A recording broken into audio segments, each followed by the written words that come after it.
Amazon থেকে cookies আনিয়েছিলাম। কুকিজগুলো দুর্দান্ত স্বাদের ছিল।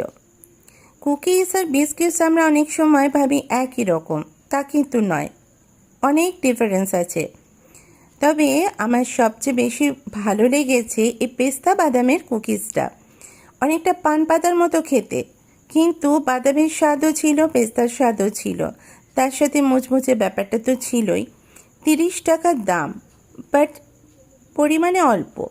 তা হোক না, খেতে কিন্তু সত্যি ইউনিক, খুব ভালো ছিল। আর তার সাথে ছিল চিপস। চিপস মানে কি বলবো, এই চিপসটা একদম নতুন রকম, এর আগে আর কোনোদিন খাইনি। ভীষণ মুচমুচে আর ভীষণ টেস্টি ছিল। স্পাইসি ছিল না, সিম্পলি বাট অসাধারণ। আর তার সাথে চা তো থাকবেই, চা টা নাহলে হয়, তাই না?